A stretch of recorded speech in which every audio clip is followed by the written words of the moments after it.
Across 2023 and 2024, one internationally renowned musician flew their private jet 396 times in 365 days, and one of those trips was just 6 minutes long. Figures like this aren't uncommon among the world's richest jet setters.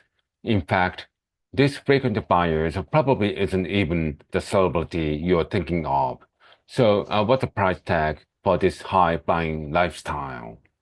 The majority of private flying happens in the US, where even a relatively short trip is incredibly expensive. If you want to fly private, you have two options: buying a jet or renting one.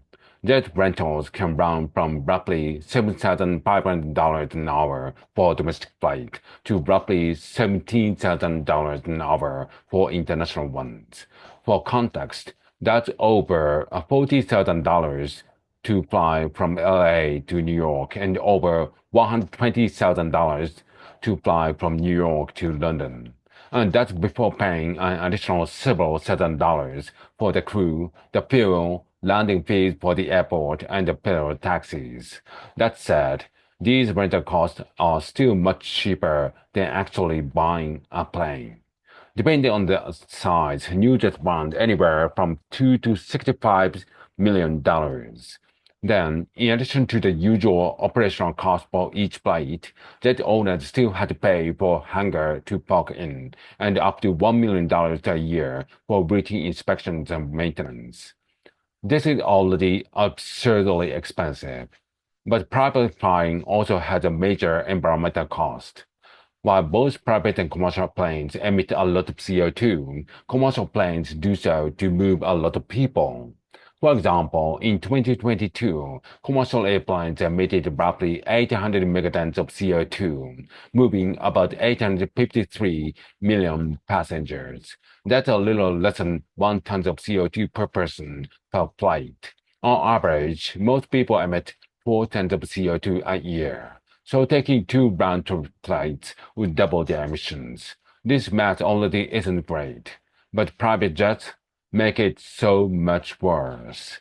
With only a handful of people on board, a private flight emits 10 to 20 times more emissions per passenger on average. And since their passengers tend to be frequent flyers, their individual emissions are astronomical. In 2023 alone, the top 10 US private flyers produced more combined emissions than 6,500 people. And for the past few years, roughly 1% of flyers have been responsible for almost half of aviation emissions. This discrepancy is huge. It will likely continue growing as the private aviation industry expands. However, while we probably can't convince celebrities and CO2, however, while we probably can't convince celebrities and CEOs to fly commercial, one promising approach for reducing plane emissions is swapping existing jet fuel for sustainable aviation fuels, or SAF. Traditional jet fuel is made from fossil fuels and breathes carbon into the atmosphere when burned. SAF, on the other hand, are made from waste material like used cooking oil or renewable crops like corn and algae. These biomaterials still emit carbon when burned, but growing these crops pull enough CO2 out of the atmosphere to offset those emissions by up to 86%. If the entire jet fuel pipeline shifted to SAFs, it could reduce aviation emissions by up to 94%. But for this to happen, SAF producers need to overcome two obstacles. First, there aren't enough crops to produce biofuels on a large scale. Researchers are developing synthetic SAF that don't require crops, but they are still being rolled out. Second, current SAF production is a relatively small scale, which makes it extremely expensive. At 3 times the cost of normal fuels, most airlines won't even consider making the switch. If they did, it would cause airfare to skyrocket.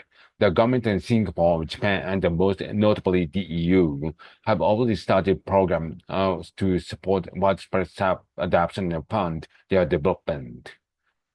But this is where private fire could, but this is where private fire could actually help the environment. Most jet owners already spend hundreds of thousands of dollars a year on private flights. It will only cost them a few thousand more per flight to use synthetic SAF. This boom in usage would fund both SAF development and large-scale production. And those advances would make sustainable fuel cheaper for everyone, both the people flying private and those privately wishing they were.